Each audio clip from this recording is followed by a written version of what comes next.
পৃথিবীর কোন অঞ্চলের মানুষের এই দুঃসাহস থাকা উচিত না যে বাংলাদেশের মানুষকে ধর্মীয় সম্প্রীতি শিখাতে আসবে। আপনি পৃথিবীর পূর্বে এবং পশ্চিমে, উত্তরে, দক্ষিণে যেদিকে যান দেখবেন মুখে সংখ্যালঘু সংখ্যালঘু জিকির করা মানুষরা কিভাবে সংখ্যালঘুদেরকে উকুনের মতো টিপে টিপে মারে।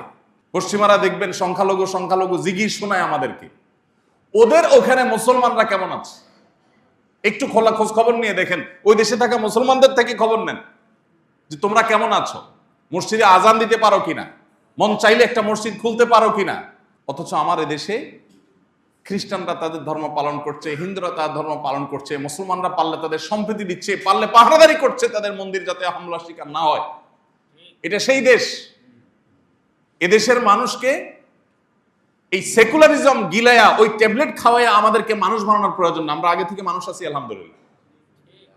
বরং সংখ্যাগরিষ্ঠ মানুষ এদেশের ধর্মপ্রাণ, হিন্দুরাও ধর্মপ্রাণ, মুসলমানরা ধর্মপ্রাণ, হিন্দুরা তাদের ধর্মে, মুসলমানরা তাদের ধর্মে ধর্মপ্রাণ।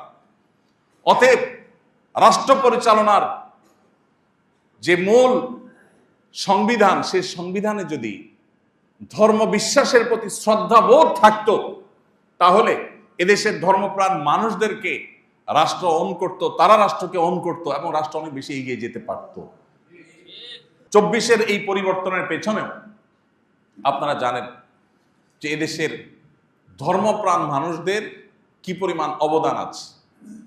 সেই আবু সাইদের ফেসবুক ওয়ালে যদি আপনি যান, আপনি তার লাইনে লাইনে দেখতে পাবেন কতটা ধর্মপ্রাণ সে ছিল।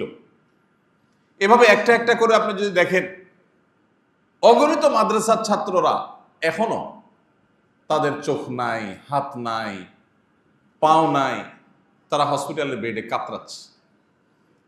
আমি পত্রিকার কোনো পাতায় দেখিনি তাদের অবদানকে শ্রদ্ধার সাথে উল্লেখ করতে, কিন্তু হসপিটালের বেডে বেডে গিয়ে আমি নিজের চোখে দেখেছি তাদের কষ্টগুলো।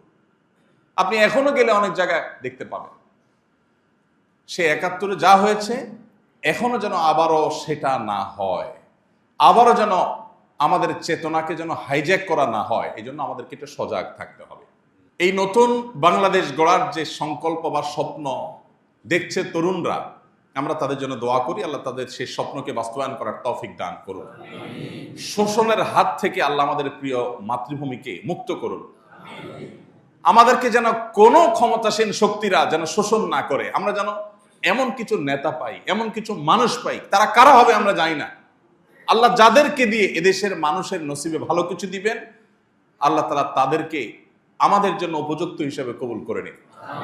আমরা জানি না কারা কোত্থেকে আসবে, কিন্তু এই তরুণরা স্বপ্ন দেখাচ্ছে যে আর নয়, জুলুম বহুত হয়েছে। যারা যখন ক্ষমতায় থাকবে, থানাগুলো সব তাদের কন্ট্রোলে থাকবে, ডিসি অফিসগুলো তাদের কন্ট্রোলে থাকবে, সংবাদ মাধ্যম তাদের পক্ষে সাফাই গাইবে। এই তেল মারামারি বহুকাল চলেছে এদেশে, এদেশকে ধ্বংস করেছে এরা।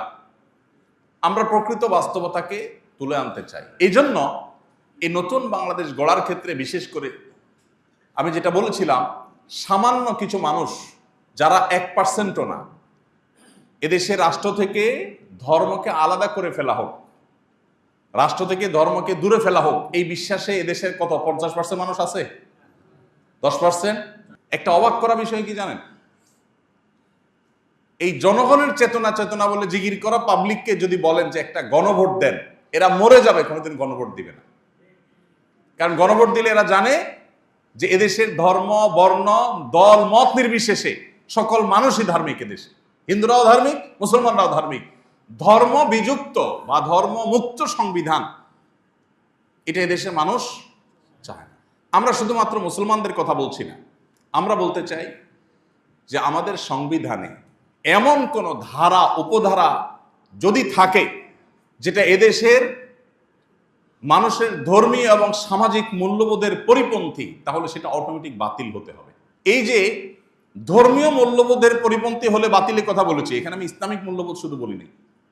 কোন ধর্মের মানুষের ধর্মীয়, এদেশে যত ধর্মের মানুষ বসবাস করে, কোন ধর্মের মানুষের ধর্মীয় মূল্যবোধ পরিপন্থী কোনো কিছু বাস্তবায়ন থাকতে পারবে না, কোনো আইন হতে পারবে না যে আইন কোন ধর্মের ধর্মীয় মূল্যবোধের পরিপন্থী। ঠিক একইভাবে পশ্চিমা সহ পৃথিবীতে যে সমস্ত মোড়ল অঞ্চলগুলো আমাদেরকে তাদের দাস বানায় রাখতে চায়, কিছু লোন দিয়ে, কিছু ধার দেনা দিয়ে, কিছু আইডিয়া দিয়ে, কিছু টেকনোলজি দিয়ে, তারা আমাদেরকে গোলাম বানাতে চায়। তাদের গোলামির ফাঁদে যেন আমরা পা না বাড়াই। আসুন্নাহ ফাউন্ডেশন, উম্মার স্বার্থে সুন্নাহর সাথে।